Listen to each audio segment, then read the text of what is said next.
Peggy and William were supposed to be the hopeful couple, two souls who found each other despite the walls of race, class, and history. But this is the Gilded Age, and love never comes without consequences.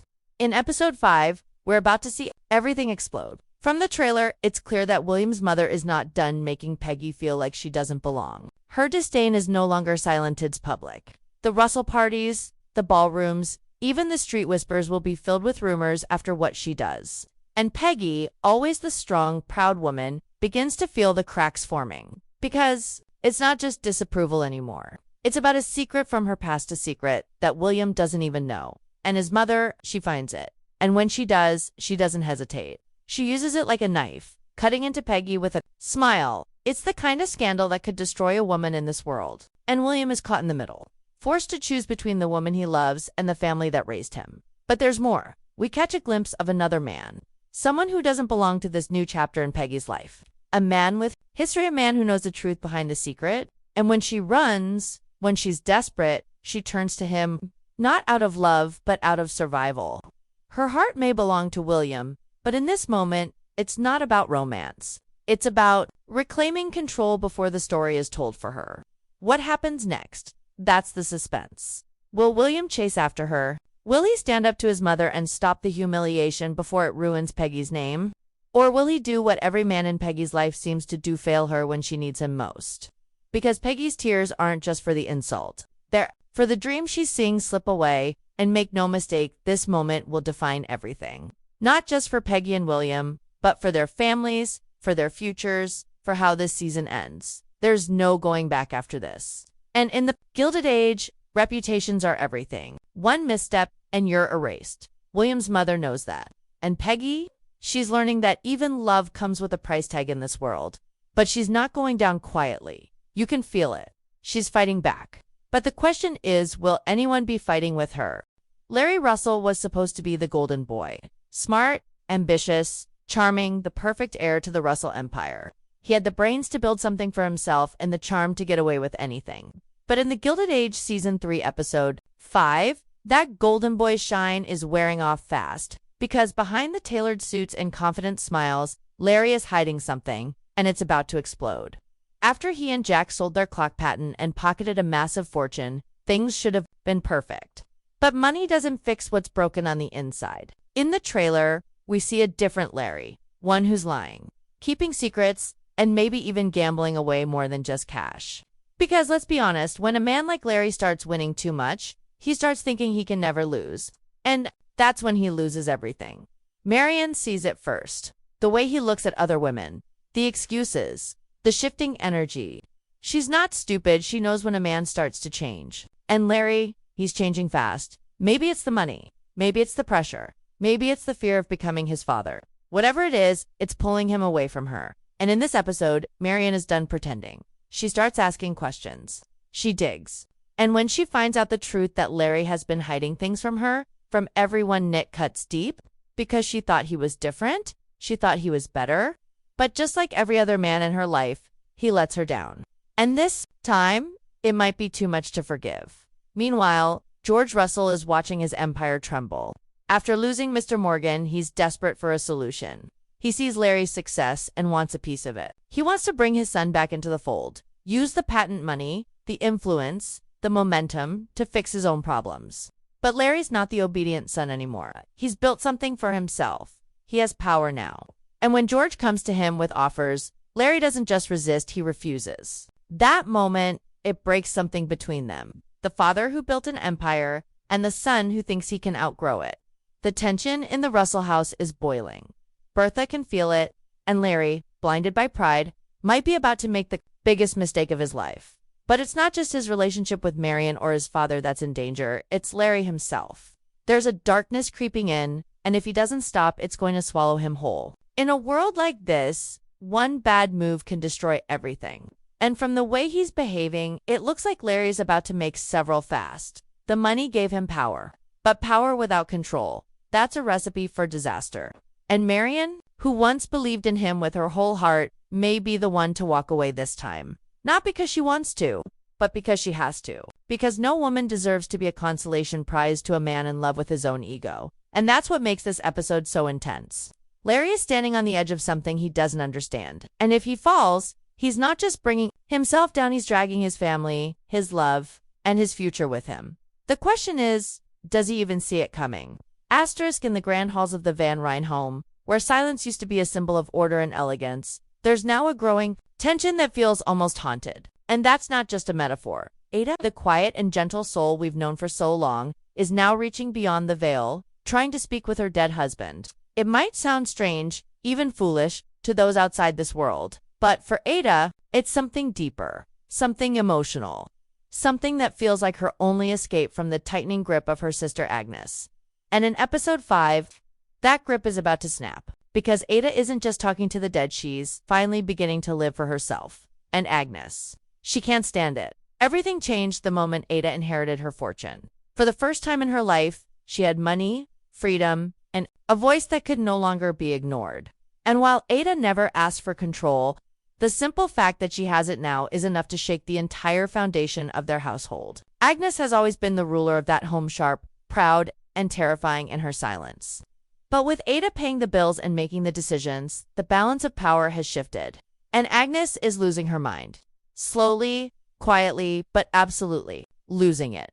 She starts lashing out not with fists or screams, but with that cold, calculated cruelty she's mastered over the years. Small insults, disapproving glances, backhanded compliments meant to remind Ada who she used to be. She refuses to attend events Ada is invited to. She tells people Ada's new money has made her foolish. And when Ada dares to speak of her seance or whatever it is she's doing to try and contact her dead husband, Agnes doesn't just dismiss it. She erupts. Not with fire, but with ice. She calls it madness. She accuses Ada of tarnishing the family name. But the truth is, it's not about spirits or seances. It's about fear. Agnes is terrified that without control, she'll become irrelevant. And for a woman who built her identity around being the backbone of the family, that's more horrifying than any ghost. But Ada isn't backing down. For the first time in her life, she's exploring her own beliefs, her own desires, her own way of grieving. She wants to speak with her husband not because she's delusional, but because there are things left unsaid, feelings she never got to express, love that never got its proper goodbye. And while the world may call it foolish, Ada is finally doing something for herself. Something that isn't about society or status or Agnes's approval. And that is what makes Agnes truly furious. The trailer shows us just a glimpse of the storm brewing between the two sisters.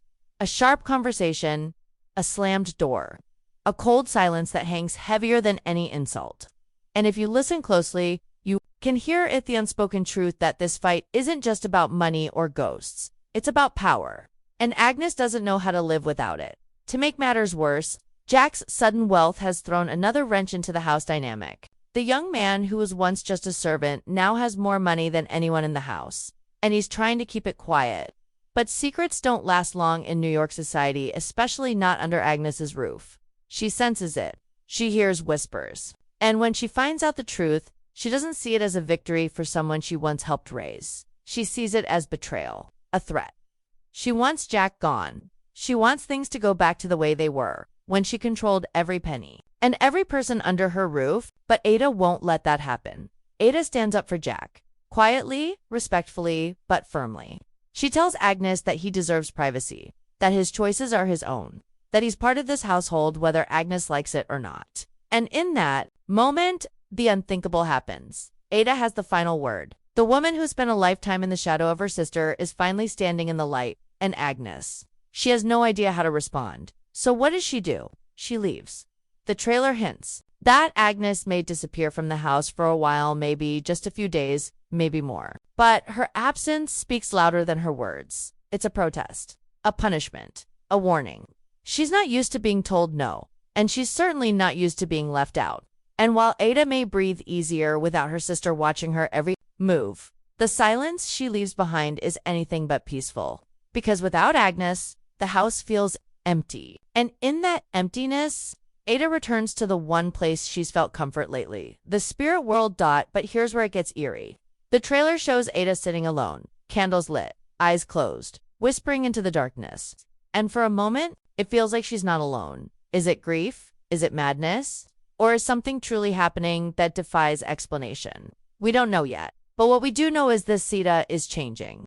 She's not the same quiet woman anymore. She's a widow with money, power, and pain, and she's no longer afraid to face it, even if it means facing the dead. And that's the haunting truth of episode 5. The ghosts in this show aren't always literal. Sometimes they're the memories we can't bury, the regrets we carry, the control we give up and finally learn to reclaim. Ada isn't just talking to spirits. She's learning to speak her own truth. And Agnes, she's watching it all slip through her fingers. Slowly, terrifyingly, completely. Gladys Russell once dreamed of real love, not titles and bloodlines and English castles. But dreams don't matter in a world where marriages are currency and daughters are pawns. And in The Gilded Age, Season 3, Episode 5, we're about to witness just how cruel that reality can be. Gladys is now a duchess, married, shipped off to England, and yet the trailer shows something chilling. She's not glowing, she's not smiling, she's barely breathing. Because this marriage wasn't built on love. It was built on control, on Bertha's ambition. And now Gladys is paying the price. She walked down the aisle with tears in her eyes. And it wasn't nerves. It was mourning. Mourning the life. She wanted mourning the choices she'd never get to make. Hector, the Duke of Birmingham, may not be a villain, not yet, but even his kindness feels hollow. He's polite, restrained, gentle in a way that's unsettling. Like a man who knows how to act, not how to feel. And Gladys, the vibrant young woman who once rebelled against everything her mother stood for, is now trapped in a castle with a man she barely knows, thousands of miles from anyone who actually understands her. The trailer makes one thing heartbreakingly clear: this isn't a love story.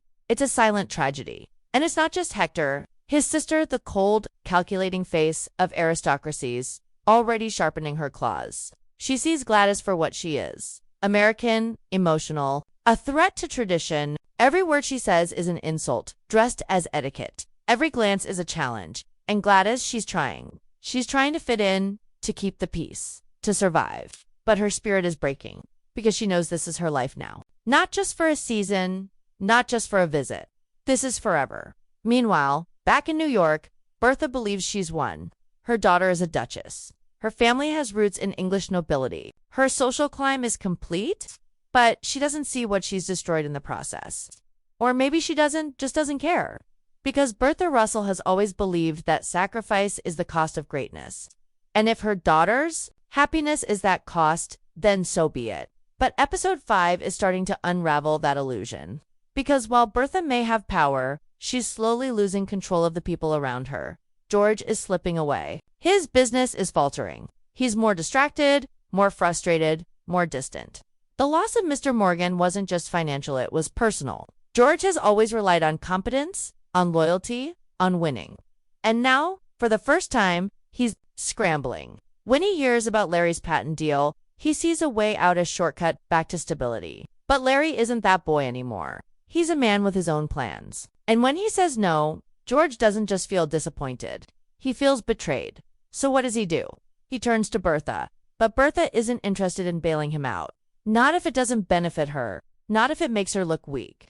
And just like that, the cracks in the Russell empires start to widen. George and Bertha built their kingdom on appearances, on control, on flawless execution. But now, the pieces are slipping and neither of them knows how to ask for help. So instead, they lash out at Larry, at each other, at anyone who threatens. The illusion of perfection. And Gladys. She's just the latest casualty in a war she never chose to fight. There's a moment in the trailer, a flash. Really, that shows Gladys alone, sitting in a lavish English room, staring out the window with dead eyes. No tears, no rage, just emptiness. And that image is more powerful than any scream. Because it's not just about sadness, it's about defeat. About a girl who was born into wealth, raised in a palace, and still ended up a prisoner. But Gladys isn't gone yet. Not completely. There's still a flicker of fight in her. A look, a hesitation, a pause before she answers. And that's where the suspense lives. Will she obey and disappear into the shadows of English society forever? Or will she rebel again and do the unthinkable? Will she come home?